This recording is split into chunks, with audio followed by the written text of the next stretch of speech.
The Third Level by Jack Finney. Book Vistas. In the third play, which is a story that weaves together a psychological journey of the narrator into past, present, and moves towards future.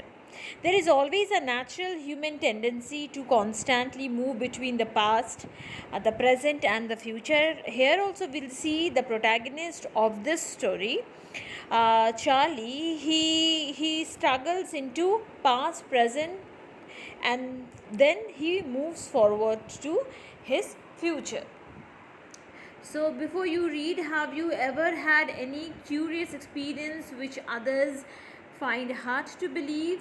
So that is all psychological that we'll come to know about Charlie, which he had experienced a very much unusual thing, and he makes others to believe what he says. So, the presidents of the New York Central and the New York, New Haven and Hartford railroads will swear on a stack of timetables that there are only two, but I say there are three, because I have been on the third level of the Grand Central Station. Yes, I have taken the obvious step. I talked to a psychiatrist friend of mine. Among others, I told him about the third dream wish fulfillment. He said I was unhappy. That made my wife kind of mad. But he explained that he meant the modern world is full of insecurity, fear, war, worry, and all the rest of it, and that I just want to escape. Well, who doesn't?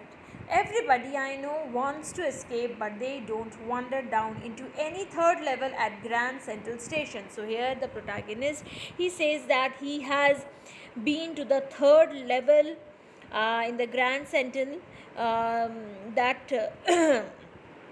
and then he describes, one evening while hurrying home from office, he decides to take a shortcut, and then he gets into the Grand Central Station. And when he had conveyed these things to his friend, his psychiatrist friend doesn't believe him, saying that it is all that he wants to escape.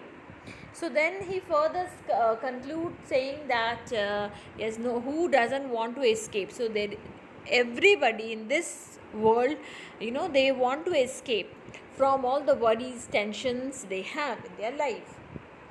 But that's the reason, he said, and my friends all agreed. Everything points to it. They claimed my stamp collecting, for example, that's a temporary refuge from reality.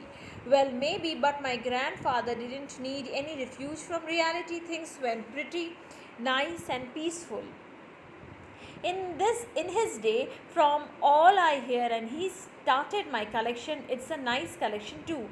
Blocks of 4 or practically every US issue, first day covers, and so on. President Roosevelt collected stamps too, So here he is also saying to his friend that his grandfather, Charlie's grandfather, also used to collect stamps, but he wasn't worried. He loved it. He doesn't took stamp collection as a refuge. He took it as his hobby. So as Charlie also used to collect stamps, but he used to collect the stamps to get into his pastime. Anyway, here's what happened at Grand Central. So he is describing everything. Who? Charlie. One night last summer, I worked late at the office. I was in a hurry to get uptown to my apartment, so I decided to take the subway from Grand Central because it's faster than the bus. Now I don't know why this should have happened to me. I am just an ordinary guy named Charlie, 31 years old, and I was wearing a tan gabardine suit and a straw hat with a fancy band. I passed a dozen men who looked just like me.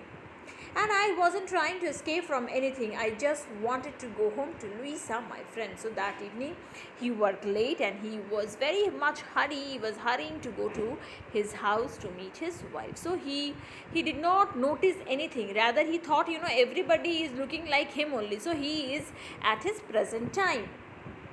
I turned into Grand Central from Vanderbilt Avenue and went down the 20th century. Then I walked down another flight to the second level. Means he's walking down the stairs. Then I walked down another flight to the second level where the suburban trains leave from. Ducked into an arched doorway heading for the subway and got lost. So then when after he has crossed the second down, mean the second level, he got lost. So that's easy to do. I have been in and out of Grand Central hundreds of times, but I'm always bumping into new doorways and stairs and corridors. Actually, he was so much hurrying and he got puzzled. So he's saying that always whenever I am coming, I see so many doorways. Maybe that was, that the renovation work was going again and again because the whole nation was developing. So as the whole nation was developing, so there was continuous, work. There was continuous renovation that was going in the Grand Central Station.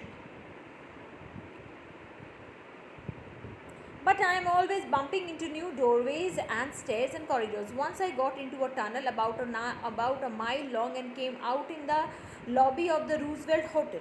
Another time I came up in an office building on 46th Street, 3 blocks away. So he is explaining that how he used to get lost whenever he used to come to that Grand Center, which is so busy, which is so populated, and it is always renovating. Sometimes I think Grand Central is growing like a tree, pushing out new corridors and staircases like roots. There's probably a long tunnel that nobody knows about feeling its way under the city right now. So on its way to Times Square and maybe another to Central Park. And maybe because for so many people through the years, Grand Central has been an exit, a way of escape. Maybe that's how the tunnel I got into. So now, he is explaining that he got into the tunnel, and everybody used to get into that tunnel just in order to escape, means in order to take little refuge, in order to take little relaxation from the tunnel. So he also got escape.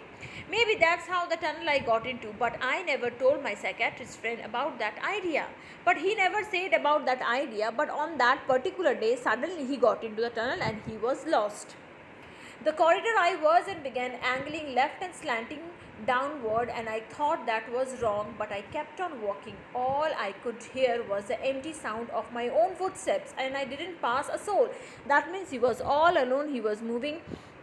Perhaps the tunnel was all alone and he is moving and moving without, having any mates. He was all alone. So all I could hear was the empty sound of my own footsteps, and I didn't pass a soul.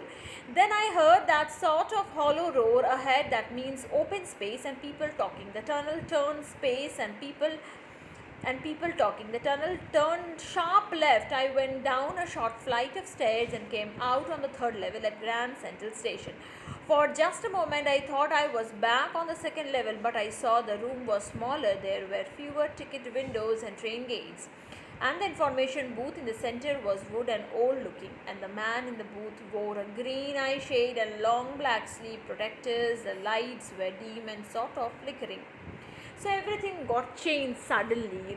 He got into a level where he had seen a man who was wearing a green eye shade and long black sleeve protector, and there were lights which were dim and which were flickering. And then he saw open flame gas lights which used to be in the older times. So page number 4. There were brass spittoons on the floor, and across the station a glint of light caught my eye. A man was pulling a gold watch from his vest pocket. He snapped open the cover, glanced at his watch and frowned. He wore a derby hat, a black 4-button suit with tiny lapels, and he had a big black handlebar mustache. So his entire getup was different. So when he noticed more things, who Charlie, he saw that there were brass spittoons on the floor. There were glints of light, which caught his eyes, where a man was pulling a gold watch, and not he was seeing the time not as a wristwatch but as a vest pocket watch. So then he was again he saw a man who was wearing a derby hat, a black four-button suit with tiny nipples, and with a big black handlebar mustache. Then I looked around and saw that everyone in the station was dressed like 1890 something. I never saw so many beards, sideburns, and fancy mustaches in my life. So everything was, what time that this time is mentioned as 1890. Everything was different, means their attire, their costume, everything was different. A woman walked in through the train gate. She wore a dress with leg of button sleeves and skirts to the top of her high button shoes. Back of her, out on the tracks, I caught a glimpse of a locomotive, a very small Currier and Abe's locomotive with a funnel shaped stack, and then I knew, means when he saw the whole environment, the people's attire, costumes, get up, the locomotive, he understood that he has, came to the 1890s world. So then what he did, so when he eventually finds himself on that strange third level, with seeing what the spittoons, the gas lights, the ancient locomotive, and people whose appearance and clothes looks very strange, then he realized that he has somehow gone back into the time of 1894, which is confirmed by the newspaper's lead story on President Cleveland. So then what happened, Charlie tries to buy tickets to Galesburg, that is Iones's, a wonderful town with big old flame houses, huge lawns, and tremendous trees, and where summer evenings were twice as long and people lived in peace and harmony.